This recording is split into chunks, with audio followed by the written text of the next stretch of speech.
But you have been given a body that is perfect for your mission. The moment you realize that and have gratitude for that is the moment your body takes you to new heights.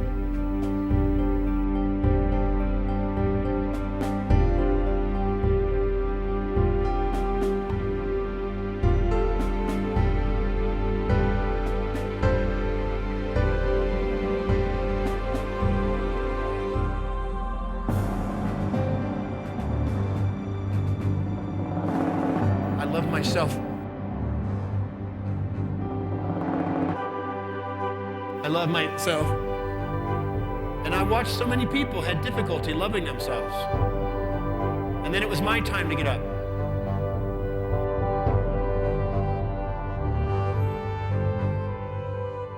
Don't ever underestimate the power you have within your mind and your heart, because never underestimate the significance of one individual or group of individuals for changing the world. Is greater than mine in receiving this torch. For though you may destroy my mortal body, you can never destroy my immortal soul and message.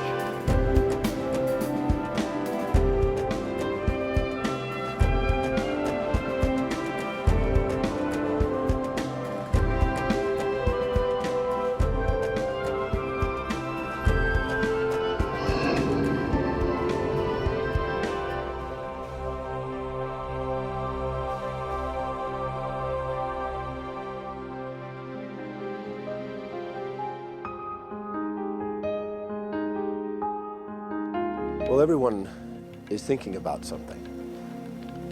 And most of us are thinking kind of unconsciously. We're not really paying attention to our thoughts. And as a result of our thoughts are influencing what we see in the world, how we act in the world, and our decisions.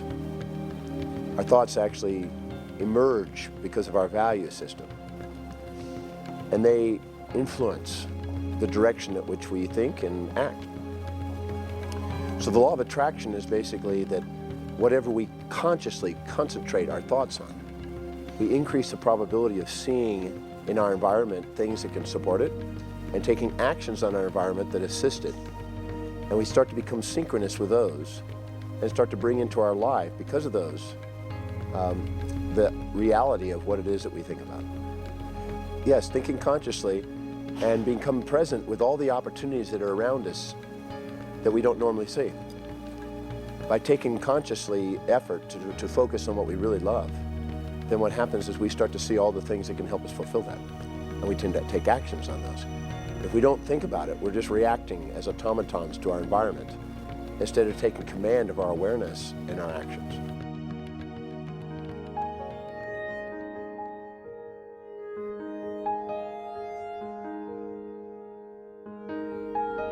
I mean, I first became aware of my own thinking process when I turned 17. And I was inspired by a great teacher named Paul Bragg. And he set me out on a journey of possibilities. And I started exploring, from reading to meditating to fasting to exploring the mind and the universe. And I think little by little pieces of the puzzle of the universe started to fall together. And I think I became more and more present, because the more I explored the universe, the more humble I was to this magnificent order that's sitting there. Even though we think we have chaos, there is a hidden order to it. And the more I became aware of it, the more grateful I was, the more loving I felt it was, the more present in the universe I was, the more certain about the laws. So I think it was an ongoing emergence more so than just one event.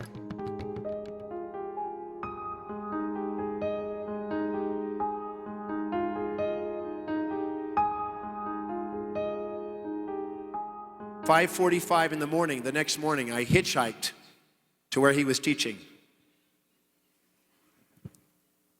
And there, with about 15, 20 people, he lectured. And he taught me more details about the secret. He taught me the power of our mind, about thoughts, about vision, about how we talk to ourselves, how we feel about ourselves, our actions. He told us to set goals for ourselves, our family, our community, our city, our state, our nation, and the world and beyond. He said to set those goals for at least 100 to 120 years. I want you to think about this for just a second. Most of us think as mortals. We think in terms of our body's age. We don't think beyond our life.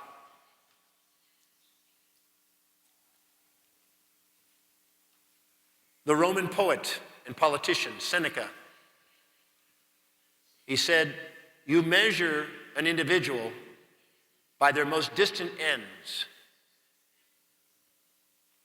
which means how big a vision do they have in space and in time.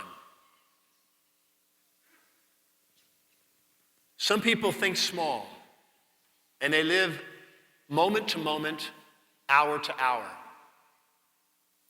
Some people think a little bigger, day to day, week to week. Some think in terms of month and years.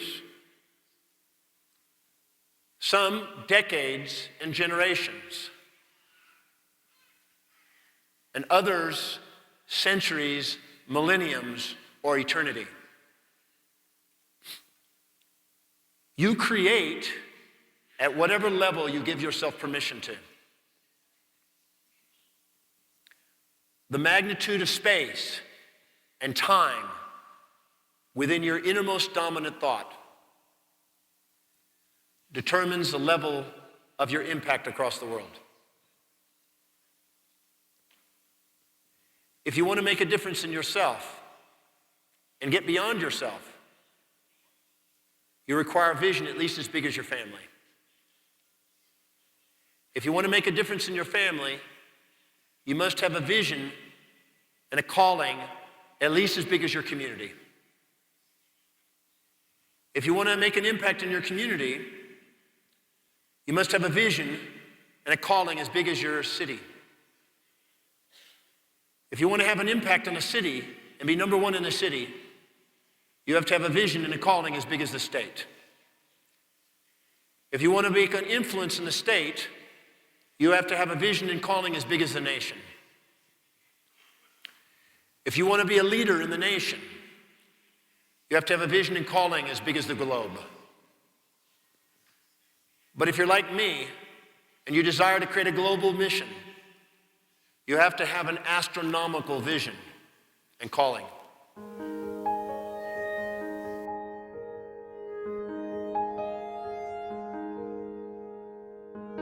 Well, I like to think of it as that I can't say that I live in peace. I think that would be a distortion. I have moments of inner peace and I have moments of turmoil, and I'm a human being with both of those. But I've gotten to explore the infinite micro domains of the subatomic worlds and the quantum world, and the infinite, large domains, the maximum domains of the universe and cosmology, and then the inner exploration of our mind, which actually encompasses both. And so I guess it's an ongoing journey, and we're learning things through telescopes and learning through microscopes and every day, and particle accelerators. So the more we explore the macro and micro worlds, the more we come to know ourselves. So I don't think there's a never ending.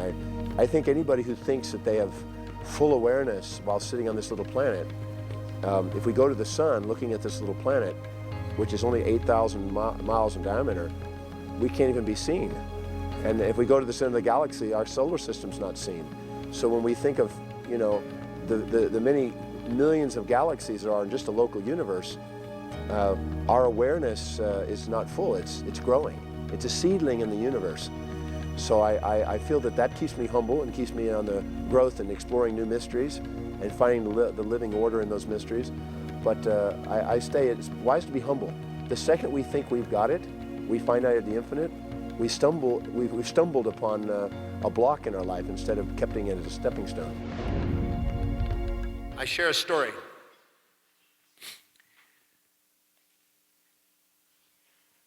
Seven years ago, I was in Rome, presenting a program that I do called the Breakthrough Experience. It's on a Saturday and Sunday. On Monday, I didn't have to leave until the evening, so I decided to spend the day touring through Rome, the city. I had a lady who could speak some Italian with me, and we toured the city. We came upon a square that was roped off, the size of a football field. The entire square was covered in red rose petals. In the center of the square was a statue. I asked people, why is it roped off? What's the specialness of the square? And they say they are honoring Giordano Bruno on this day. And I said, what is the occasion? They said 400 years ago, he was burned at the stake for saying things and believing things that were not accepted. But today, 400 years later, from the day he was killed, he's being honored as a genius 400 years ahead of his times. He believed that we lived in an infinite universe with infinite worlds, with infinite beings, and that the earth revolved around the sun, like his contemporary, Copernicus and Galileo. At the time, the church and the state believed in Aristotle and Ptolemy and did not believe such a thing. So they decided to burn him at the stake for being a heretic. As he was standing on the pyre, about to be burned, they asked him if he would like to say something before he was torched. He said yes. They sent a runner to the front with a scroll that if he repeated and recanted, it would save his life. He said, no, this is not necessary, but I do have something to say. And he turned and looked at the torchbearers who were holding the torches that were about to light him. And he leaned down to one of them and he said, I'll bet that your fear in lighting this torch is greater than mine in receiving this torch. For though you may destroy my mortal body, you can never destroy my immortal soul and message.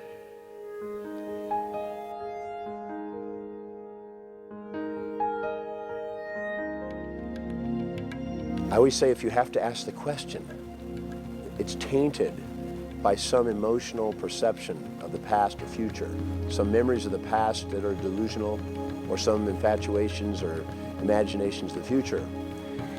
When you're really present and you have certainty and you feel gratitude and love for that which you are in thinking about, then you know, and there's no question.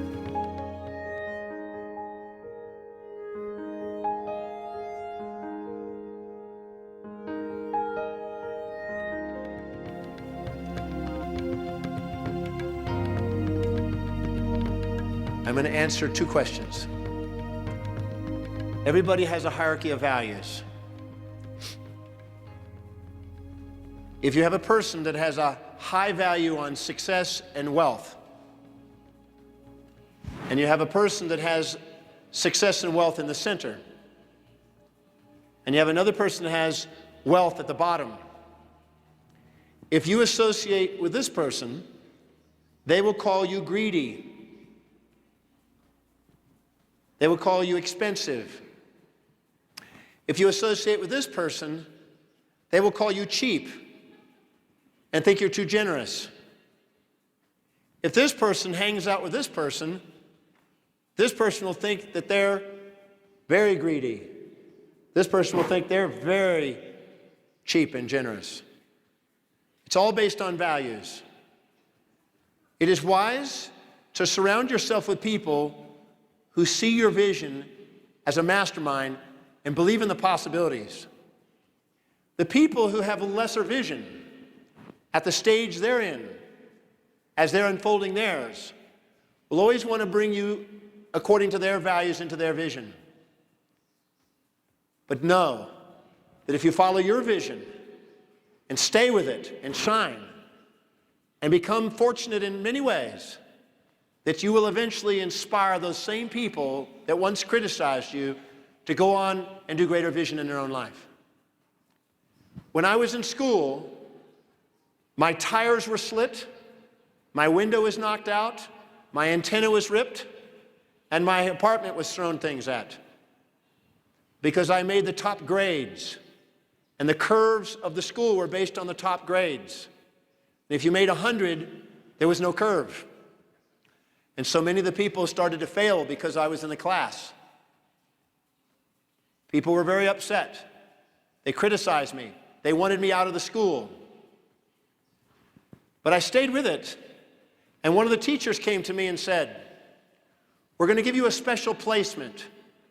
You're going to teach the class. You don't have to take the class." Now the students were dependent on me. And I inspired them to believe in new possibilities. And today, the 6 doctors that once slit my tires are in my classes. And we're best friends. So you hold on to your vision. Do not sacrifice your vision for others to try to keep friends. Inspire them to their greatness.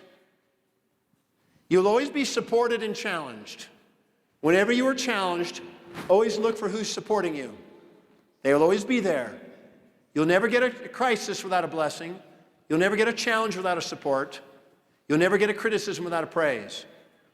The master sees the pair of opposites at the same moment and dances with thankfulness, because the pair of opposites always make love. And they're guiding you and testing you to whether you believe you deserve what it is you dream. Pass the test. Thank them for their criticism. Know that you will lead them in the future, and go out and shine.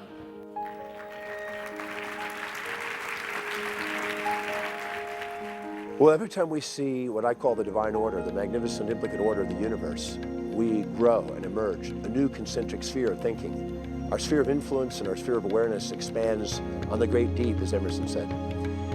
But I do believe that we have two sides to our nature and a center.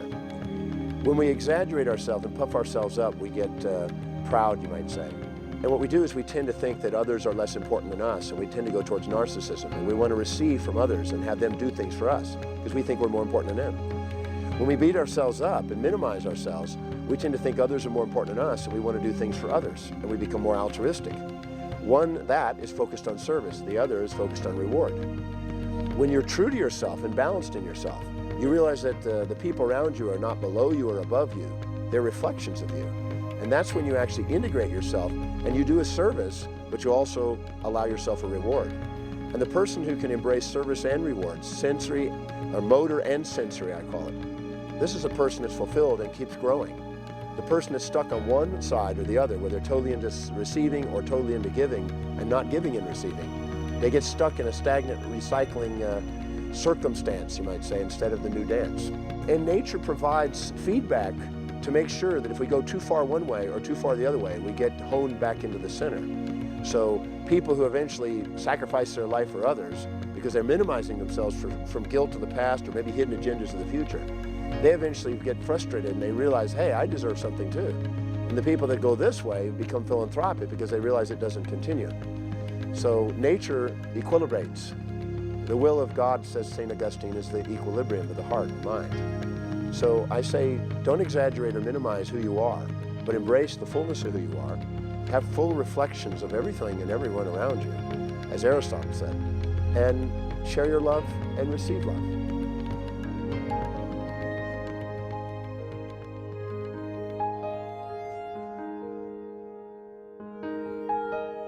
Thank you for this question, because many people have this question. Listen, please, carefully. It is never what happens to you that matters. It's how you perceive it, what decision you make out of it, and how you act from it.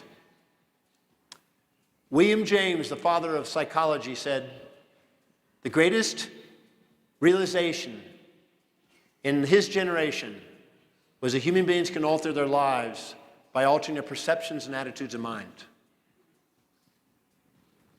No matter what happens to your life, whether supportive or challenging, you want to master the art of taking the challenging events and asking, how are they helping me fulfill my mission? How are those events helping me on my goals? Because the very thing you think is challenging, a day, a week, a month, a year, or 5 years later, you will discover was exactly what you needed on the step to your journey. So don't see things as obstacles or challenges. See them as opportunities and fuel. And ask the question, how is this serving my ultimate objective? And you can take something you think is negative and you will turn it into something you'll be thankful for. Now, the human mind lives with positive and negative, like a magnet. If we're having negative thoughts, I don't say cancel them out. I say learn from them. They're trying to guide you to set realistic objectives that you have plans for. Whenever I have a negative thought about myself, that means I'm expecting something outside my values, or I'm expecting something that's not planned out and broken down into small enough bites that I can see myself accomplishing. And my negative thinking brings me back to set true goals that inspire me and plan them. If I'm angry at somebody else and I have negativity towards others, it's because I'm expecting them to live outside their values, or I'm expecting them to be always one-sided and never both-sided, like all people. So my negativity can give me service if I know how to interpret it, because it's letting me know when I have a delusion and a false expectation on myself or other people, or on the universe. So instead of trying to get rid of it, understand how to use it and transform it and be thankful and hold on to a true vision. Because if we set unrealistic expectations, we must have that side to break our addictions to fantasies. Negative thinking is in our psyche for a purpose. It has been here since recorded history. It is not something to get rid of. It is something to appreciate, that it's making sure that we don't set fantasies and delusions. The Buddha said, the desire for that which is unobtainable is a source of human suffering. Make sure that what you set is aligned to your values. You can see it clearly. And if not, chunk it down into smaller bites that you can take action steps. Don't be afraid to delegate things to get people to help you. And give yourself reasonable time frames. And then just stay with it and persevere. Perseverance conquers all fear and brings all dreams to our heart.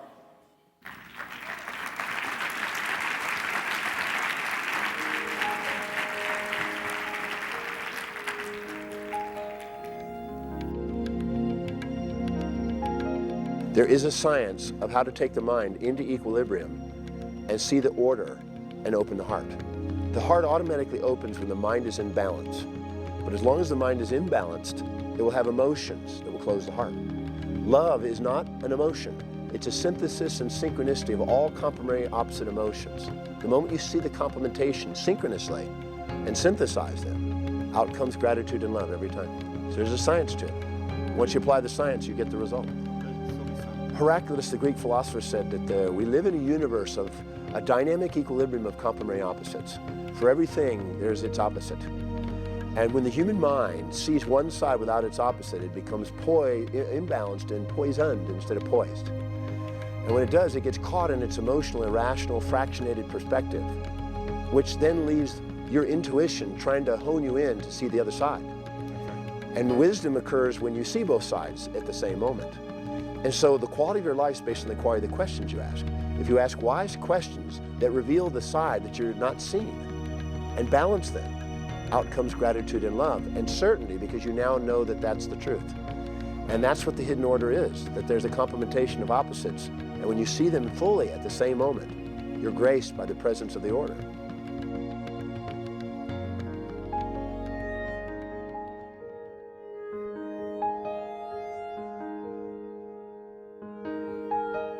When I walk in a mall, I see books.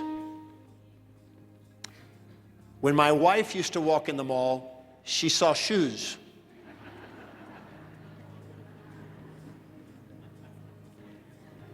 When my son walks in a mall, he sees audio CD programs from rock and roll. When my daughter, middle daughter, walks in the mall, she sees fashion clothes. When my oldest daughter walks in the mall, she sees slacks. The hierarchy of your values dictates what you see in the world, what you act upon in the world, and where you make decisions and intentions. If you feel you're not manifesting in the area that you want, it's because you have something higher on your values than you realize what you want. So take what you say you want and stack it up higher and higher and higher and higher in the values until your life demonstrates it's manifesting. If you are taking action step consistently on a daily basis towards what you say you want, that's a sign that what you say you want is high in your values. But if you procrastinate and hesitate on the things you say you want, that means there's things higher on your values, and you will only frustrate yourself unless you either change your goals to match your true values or change your values to match your goals. Either love what you're doing or go do what you love. It's all value driven.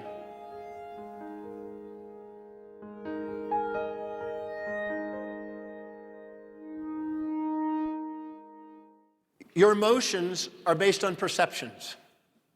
If you perceive more positive than negative, you go towards happiness, you stimulate dopamine and enkephalons, oxytocin, endorphins, and you can become infatuated and addicted to that which you see.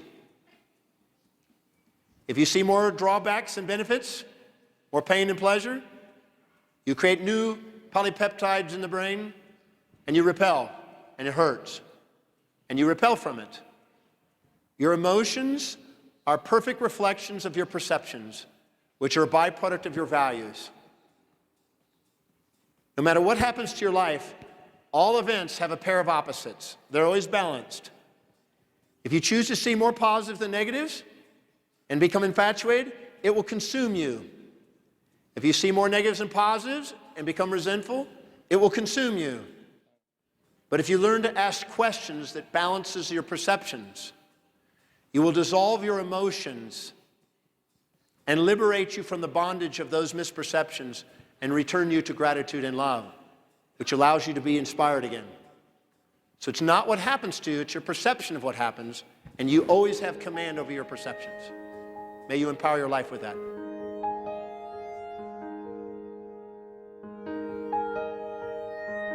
Great question. You make a picture of your dream. You cut out pictures. You make a vision or storyboard. You hold the vision.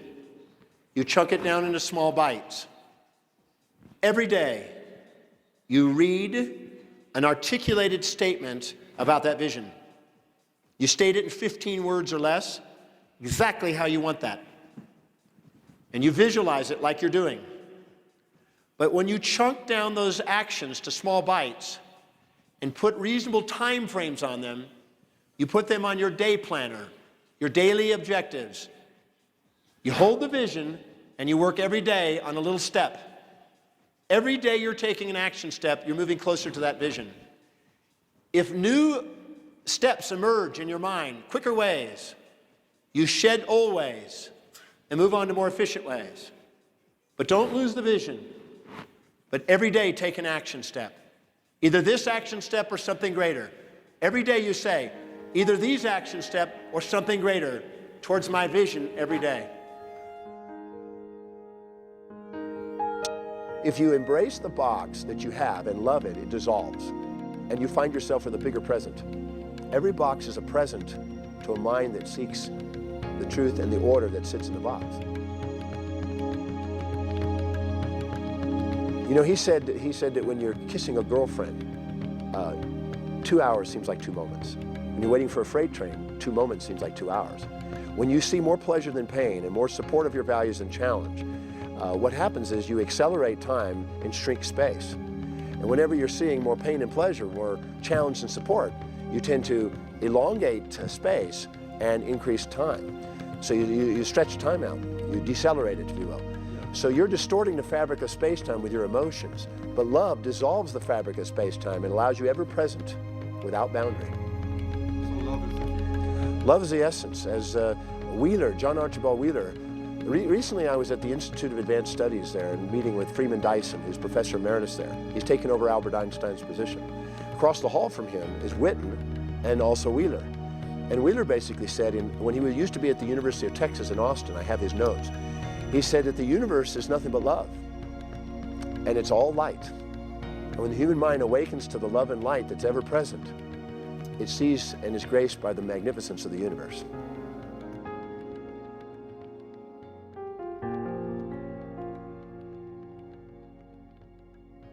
When you meet somebody, a beautiful girl, and you're infatuated, you understand? Infatuated. Wow. When you're infatuated, you're addicted. Dopamine. You can't get them out of your mind. You fantasize. You think. But then, you spend time with them. You find out they are not your fantasy. They're a beautiful woman with a pair of opposite traits. Nice, mean, kind, cruel, giving, taking, close, distant. A pair of opposites. Your infatuation wanes. And then you withdraw. They're not my fantasy. Then you resent them. This is not an inspiring dream. This is a fantasy. No woman or man deserves to be infatuated and then resented. But every man and woman deserves to be loved. When you have a goal, if you are at first elated, infatuated, it's wise to look at the downsides and make sure it's real for you. Because otherwise you'll get endorphins and you'll get excited. And then when you start to go after it and discover the challenges, you'll wane. Make sure your goals have a balance, or otherwise they're fantasies and delusions that will torture you and you'll feel gullible afterwards. But some people love creating ideas and delegating actions to others to implement them. I know some people that have many companies that other people run. They're idea people. They're great, ingenious idea generators. If you are this individual and you're inspired by it, but you don't like the management and the details, then surround yourself with people who do, who would love to do that, and partner with people to help you fulfill goals that you inspired and can delegate and get done and go on to the next one. So make sure it's something you're inspired by and don't give up on it or delegate it. Thank you.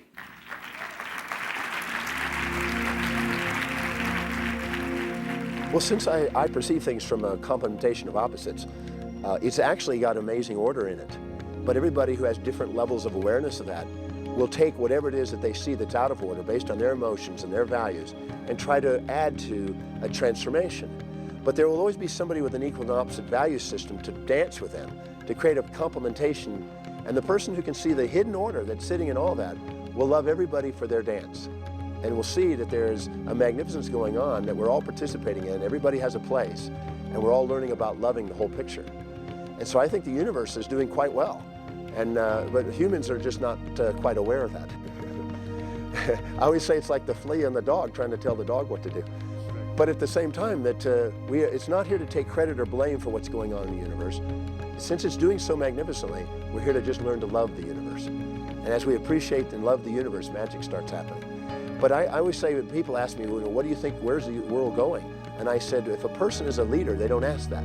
If a person's a follower, they're always asking that. I say, take ownership of your true leadership that's always present, and you decide where you want to take the world. It's up to you. Believe you have the capacity to transform the world.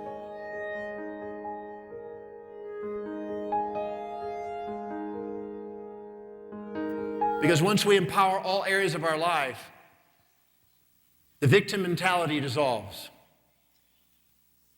Gratitude and love empowers the areas of life. Fear and guilt constricts it. There are 7 primary fears that hold people and shrink people.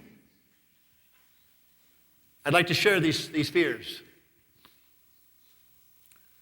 The first fear that stops you from acknowledging and emanating your purpose and your dream is the fear of breaking the morals and ethics of some spiritual authority, somebody you've given power to, subordinated to, other than your own soul. Albert Einstein said, "My contempt for authority is what made me one. I stand in no one's shadows, but I stand on the shoulders of great giants." We often subordinate ourselves and minimize ourselves to people who we think have something that we don't. We're often too humble to admit our greatness. But greatness we have, and it is awaiting for us to acknowledge it. Our physiology soars with vitality the moment we do. Our enthusiasm becomes magnetic to the people to help us do it the moment we don't shrink and allow ourselves to shine.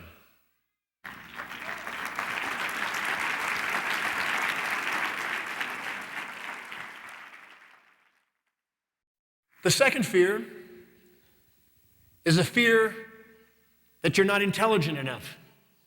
You don't have a degree. You're not creative or imaginative enough. But the truth is you are. Even though I was a high school dropout and I didn't know how to read, I followed my intuition to come to Mexico.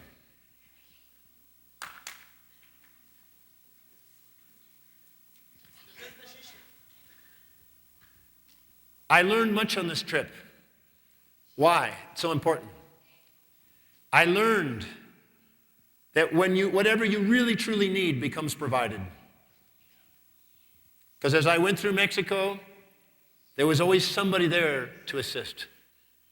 Nothing is ever missing in our life, but sometimes it's in a form that we don't easily see. When my parents dropped me off on the freeway, when I left home, different people became mother and father surrogates. I even dated an older woman that was kind of a mixture of a girlfriend and mother figure. I learned a lot from her. I won't give details.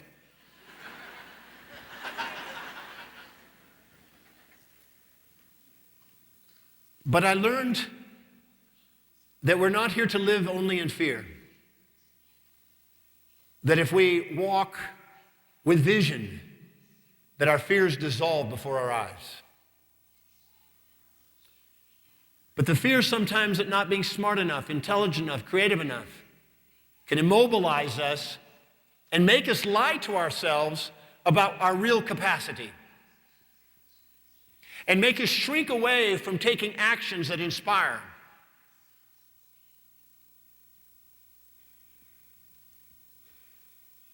The third fear is a fear of failure. The fear that we're not going to succeed at our endeavor. If we have the fear of failure, then we feel stupid, and then we feel wrong. And then they compound those three together, and then we lie to ourselves about our dream. We say, oh, it's not really important. But the truth is, it's our destiny. The fourth fear is the fear of lack of money, the fear of loss of money, the fear we're not going to make money. It can immobilize us. It can make us stay stagnant in a job that does not inspire us. People who are not doing what they love and loving what they do have Monday morning blues, Wednesday hump days, thank God it's Fridays, and week friggin' ends. But a person who discovers what they love to do and figures out a plan of action to go do it, every day is a day of the sun. A day of gratitude. I rarely know what day it is. I travel full time. This year I will be speaking 425 speeches. I just found out 2 more today from Cairo, 427 speeches this year.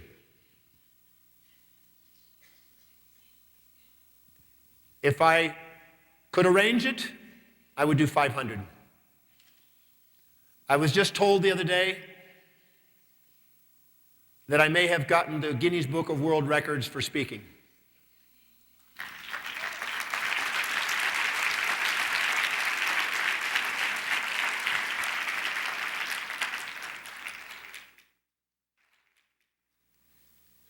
The reason I go city to city so often, because once they find I'm in the city, I have to move on.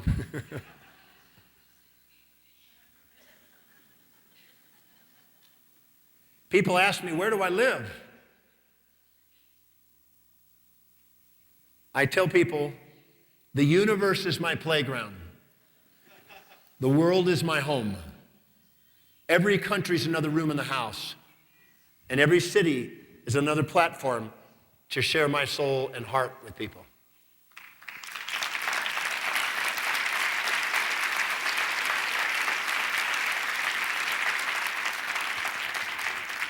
I once did healing with my hands. And I used to work in an office where I would adjust people. And then I hired doctors, and I taught them. And then I started training doctors. Then I started teaching people in many fields. But I'm still a healer. Because I believe every time you walk away with one inspiring idea, you heal your life. Because every time you do what you love and love what you do, your body fuels itself and heals itself. Your body is creating signs and symptoms as a feedback system to yourself, to your consciousness, to guide you to be appreciative and to love everything you have not been appreciative and loving. The moment you do, your body rewards you with vitality. The fears that I'm mentioning sap the tree of life.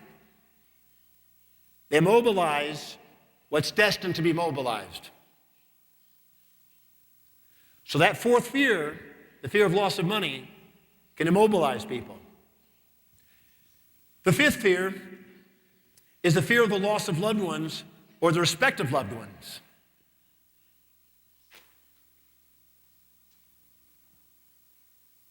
We're afraid, what will people think in our family?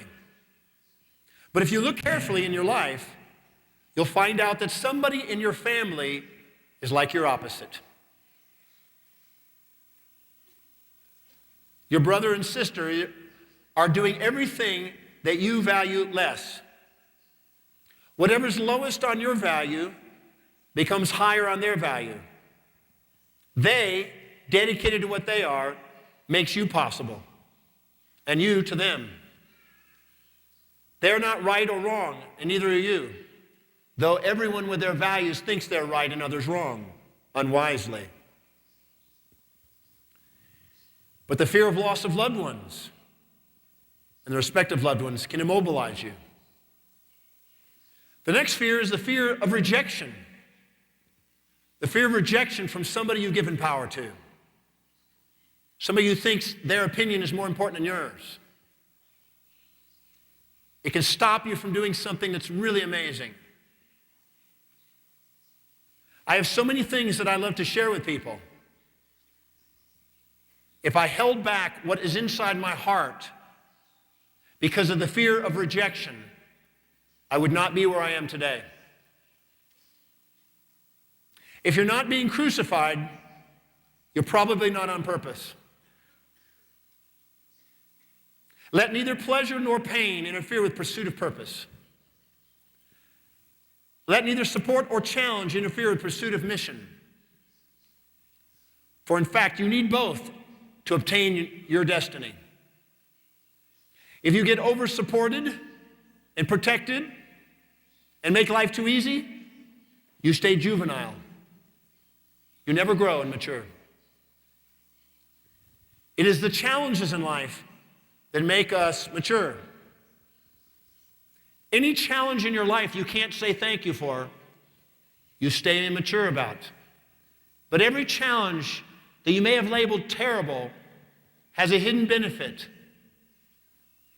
Do not wait a day, a week, a month, a year, or 5 years later to discover that in the crisis there's a blessing.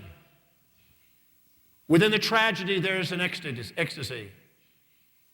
Within the violence, there's an ecstatic vision of possibility.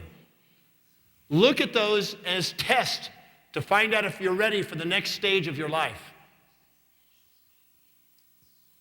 I wouldn't be where I am today if I hadn't almost died.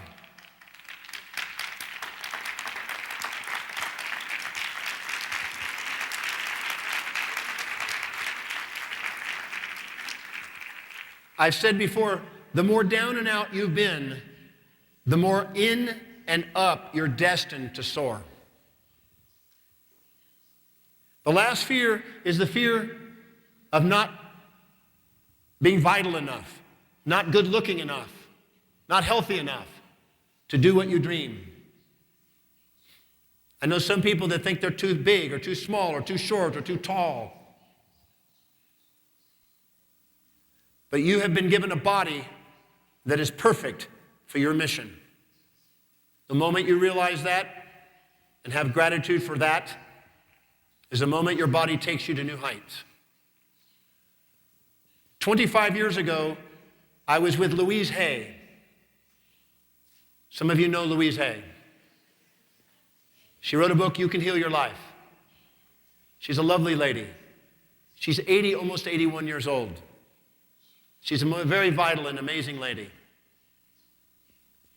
25 years ago, in an auditorium, we spoke together. And she had people come up on stage in front of a mirror and stand up and look in front of the mirror and say, I love myself. I love myself. And I watched so many people had difficulty loving themselves. And then it was my time to get up.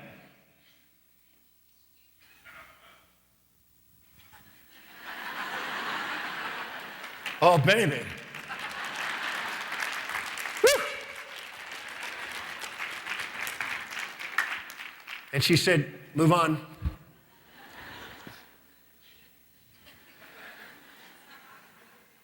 You got to be able to say, wow. Tonight, when you go to bed, before you go to bed, and you are as authentic as you can be, maybe naked, I want you to stand in front of the mirror and say, wow.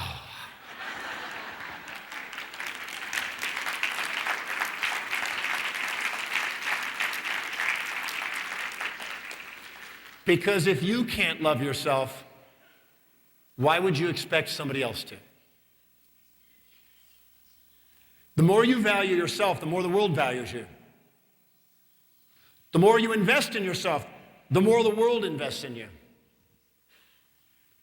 The more you treat yourself as a genius, the more your genius unfolds. The more you give yourself permission to do amazing things, the more amazing the world perceives you.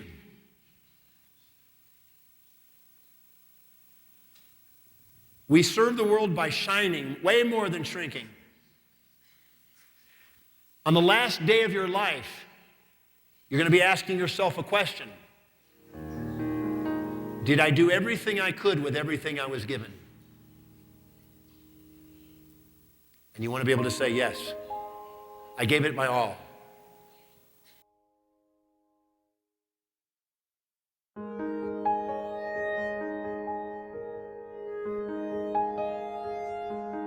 by saying there are 7 areas of life: spiritual, mind development, career, financial, family, social, and physical health. 7 areas of life. I'm going to start with the mind first.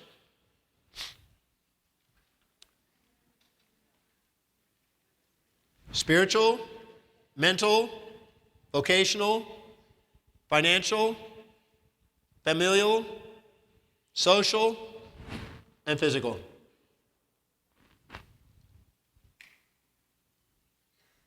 You cannot put your hand into the pot of glue without the glue sticking. So too, you cannot put your mind into the great works of the masters without them sticking, the ideas sticking. I recommend that you read every day. Something inspiring every day. If you have nothing to read, then get my books.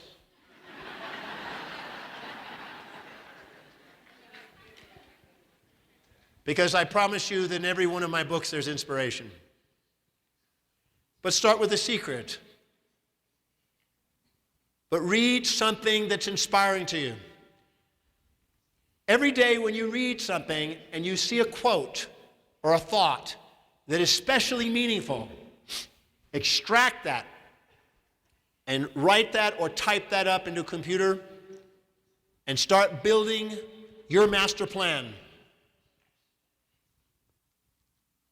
Only write what's inspiring to you. My book is nothing but what's inspiring to me. Feed your mind inspiration, not desperation. Concentrate on the flowers, not the weeds. If you read 30 minutes a day, at the end of 7 years, you could be at the cutting edge of a field if you specialize in that reading. If you read 1 hour a day, in 4 years, you could be at the cutting edge of a field in that area.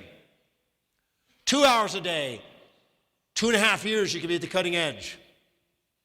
3 hours a day, in less than 2 years, you could be at the cutting edge of a field. I've proven this over and over again in different disciplines. I used to teach dentistry and chiropractic and astronomy and now economics and many others. By studying concentrated, specialized knowledge that inspires you. Read the classics, the masterpieces, written by people who are inspired by their own work, the leaders of their field. Fill your mind with ideas of greatness from great beings. And accumulate an ongoing collection of inspiring ideas. Read them daily. Memorize them. Recite them. You learn best what you teach most. Find somebody to share it with, your children specifically, or a student. Begin meditating. It's better than medicating.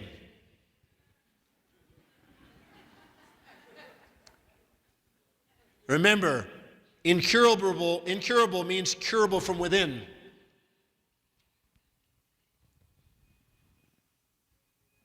So meditate every day, a minimum of 15 minutes every day. The style of meditation is less important than starting with gratitude and becoming present and poised, and then asking for inner guidance. The greatest beings in history trusted their inner voice and vision. Practice the art of listening to that voice and vision through meditation.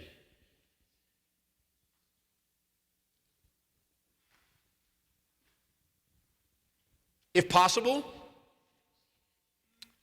the method I gave you, the Demartini method, which is quality questions. The quality of our life is based on the quality of the questions we ask.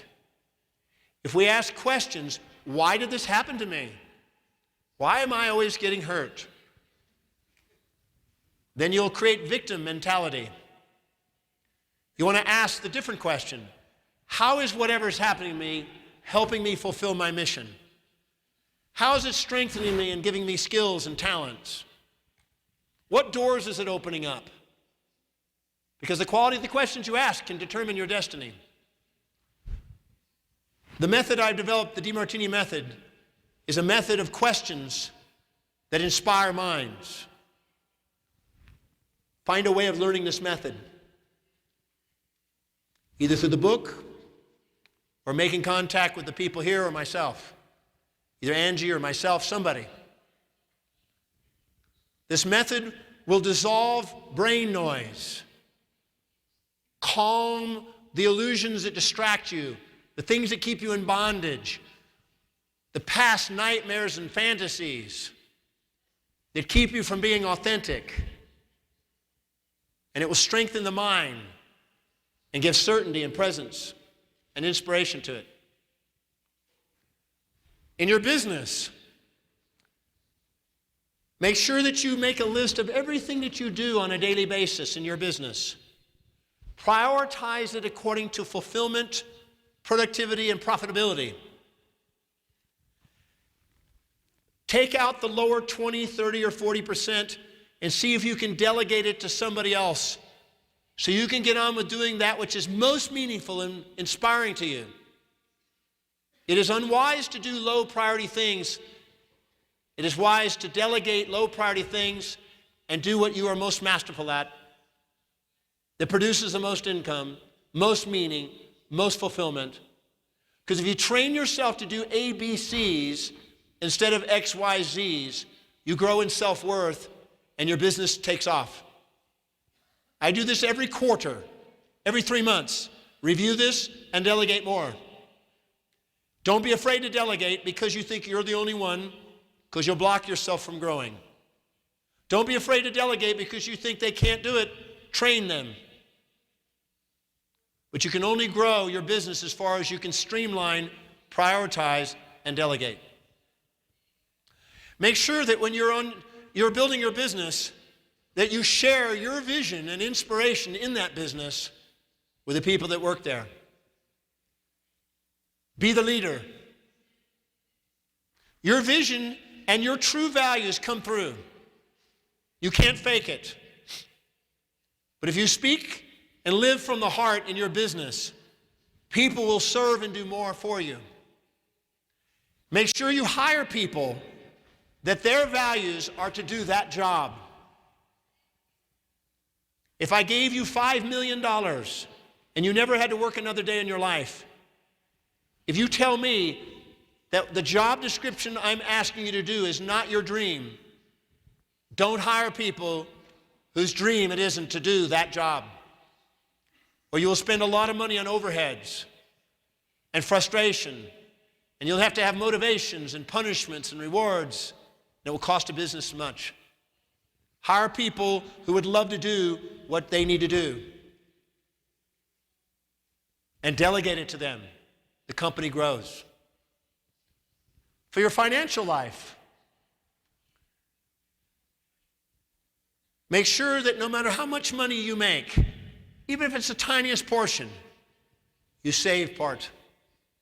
If you never learn the art of saving, you will be a slave to money and you will work your whole life for money. If you begin to save, it will begin to work for you and you will become its master. The wealthy pay themselves first. The impoverished pay themselves last. Value yourself. Know you're not junk. You're an angel, worthy of investing. Pay yourself. Preferably no less than 10% of whatever you make. Put it aside. When you manage money wisely, you receive more money to manage. When you manage money poorly, more money exits your life. Build a reserve and a cushion. If you save, pardon me for using dollars, pesos, if you save $10, you hang out with 10 heirs. You save $100, you hang out with 100 heirs. You save $1,000, you hang out with 1,000 heirs. You save $1 million, you hang out with millionaires. You save $1 billion, you hang out with billionaires. You attract opportunity, associations, ideas, and investments the more you save. It's not how much you save, it's the habit of saving that matters. So begin to save. Begin to invest in yourself. The moment you pay yourself first, so will other people. The moment you invest in yourself, so begins other people. The moment you believe you're building something for a cause, so will other people. Pay yourself. Study finance. Read a book at least once a month on money. Because if you say you want to be wealthy and you devalue it so much that you never study it, then you live with conflict. Learn. Maybe someday I can come back and I can do a prosperity program and show people how to manifest wealth. Maybe.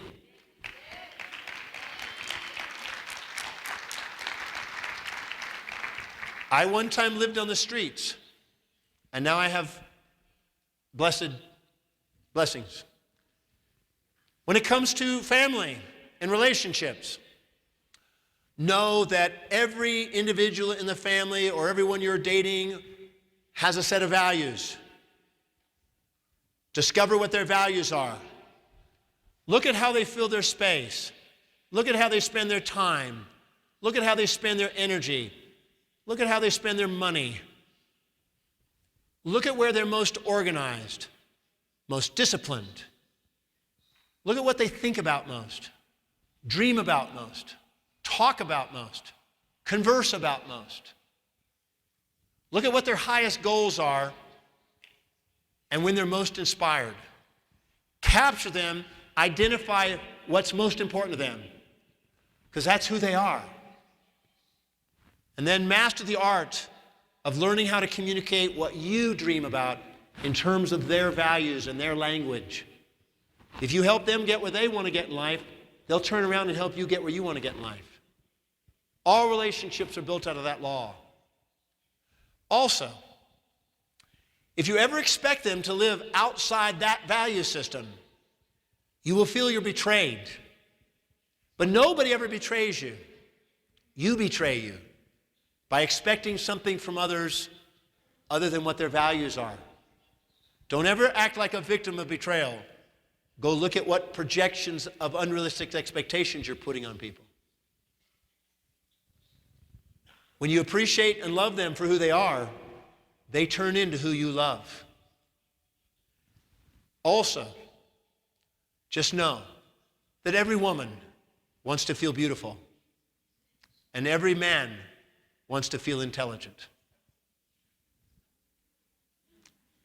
Every woman has something of beauty. They may not like their thighs, but they may love their boobs. They may not like their belly, but they love their hair. They may not like their cheeks, but they love their eyes. Every woman has something that can tantalize. And a man, somewhere in their life, even though it's hard to find sometimes, they have intelligence. It may be in business. It may be watching TV. It may be football. It may be farting. But somewhere they have intelligence.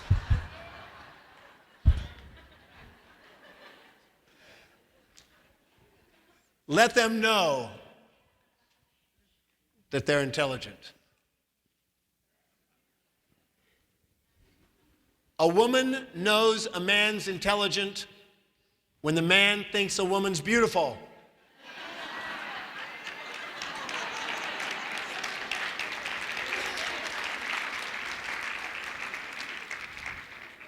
When it comes to social leadership, just know that everyone here is a leader in whatever's highest on their values. Don't ever compare yourself thinking that somebody else is more of a leader than you.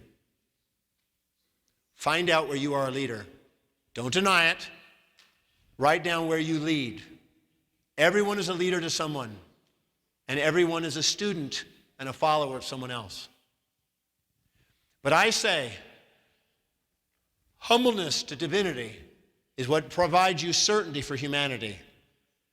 I'm not interested in subordinating myself to another human being, but I am interested in going inside my heart and soul and listening within and letting that voice and the vision on the inside guide my life. If you do, you're automatically a leader. My students who master the method and follow the process and the principles and apply the secret, they emerge as great leaders in the area of their highest values. So don't deny your leadership. Apply it. Recognize it. Find out where you already are. Don't deny it. The man who thought he wasn't successful was, but he wasn't honoring it.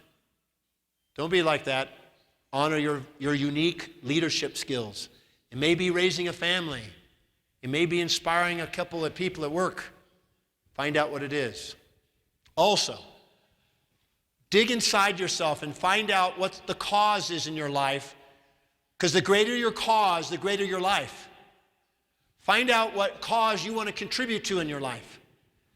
Today, even though I was told I would never read, write, or communicate, today I have a foundation, a human research and education foundation, that I'm now helping kids around the world in education. It inspires me, particularly teenagers, particularly 17-year-olds. Nobody has to get me up in the morning to work on that. Everybody has a cause.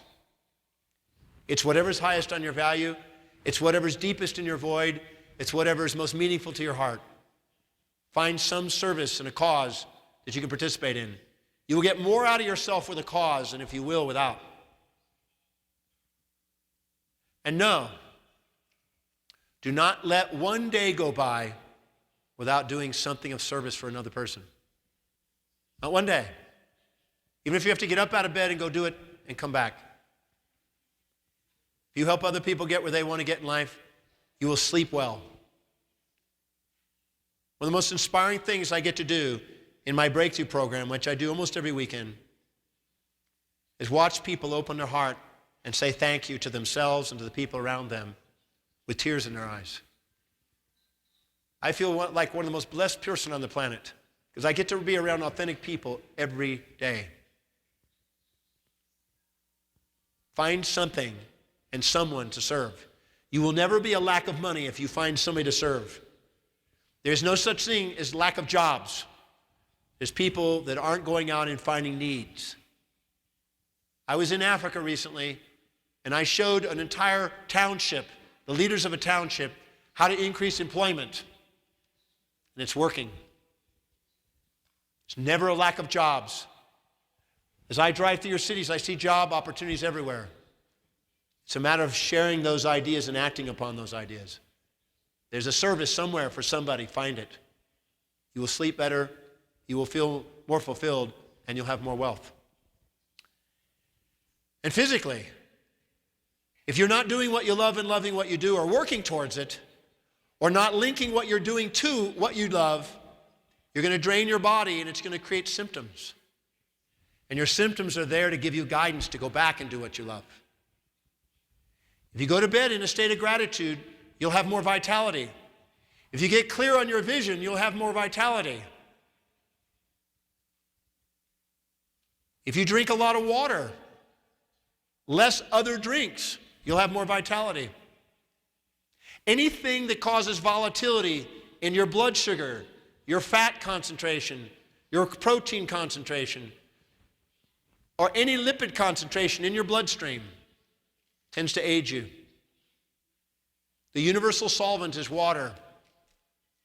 Eat moderately, eat light. Don't live to eat, eat to live. And drink water, and breathe deep, and experience the inspiration, and hold a vision of what you want your life to be, and walk every day. Dance. Make love.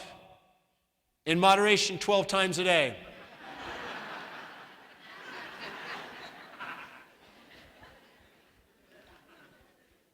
Swim. Hug and kiss. Try to make sure that you get at least 5 hugs a day. And spiritually, please understand that every individual is spiritual. I had a woman come to me, she says, Dr. Demartini, my husband's not spiritual, he's material, I'm spiritual. I said, oh really? She says, yes, I'm into spiritual things. And I said, why are you spiritual? She said, because I do yoga, and I meditate, and I chant, and I contemplate my navel, and I read spiritual books. And I said, and why do you call him material? Because all he does is work and make money, and he's a materialistic. I said, so he's like a disowned part of you. Do you work at all? She says, no. So he is basically working to take care of you? Yes. What is his business? He has a tech firm. How many employees? 200. How many people does he serve? Millions. I said, let me get this straight. Your husband works every day, manages 200 people, provides them jobs, helps them raise families, helps them go to school, helps them inspire them, gives them new opportunities, serves millions of people, makes income, provides you money so you can contemplate your navel and sit by yourself and chant, and you are more spiritual than this man?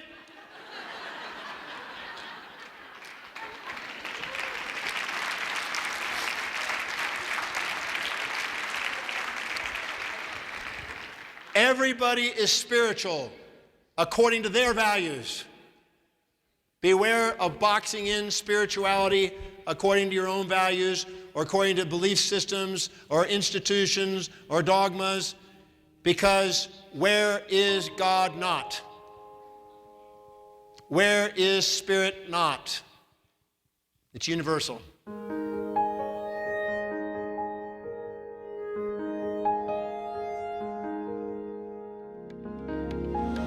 I love that question. My wife passed away about almost 3 years ago, and so I got to watch the transformation. I have a methodology that's part of the Demartini method on how to deal with remorse, bereavement, grief, sorrow, and loss. See, when you're infatuated with something, you fear its loss. When you resent something, you fear its gain. The inability to adapt to a changing environment because of infatuation and resentment, what causes stress and the aging process. Stress and aging is a response of the body to let us know we have an imbalanced perspective, and to teach us to look for the balance of love. When we do, we don't have the remorse and we don't have the elation. We just have presence and transformation. I don't believe there's death or life, beginning or end. I think there's transformation. And as the laws of conservation said, nothing is created or destroyed, it's just change in form. So when somebody passes away, I ask you to write down every trait that you imagine is now missing. And then look in your life, who is emerging it? You'll find out that surrounding around you are people that are merging all those traits. And when you can honor that in all the people around you, you'll feel the presence that's ever present, and it will change form throughout your whole existence. And you'll realize that no one's ever gained and lost, they're just always present.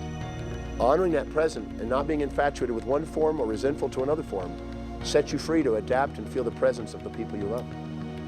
If you're infatuated with it, it runs you. If you're resentful to it, it runs you. If you have a balanced perspective, you love it. And when you have love for it, you allow it to come and go and to transform. When you really love somebody, you love them for who they are, whatever form they take. And they'll take on many forms throughout their existence.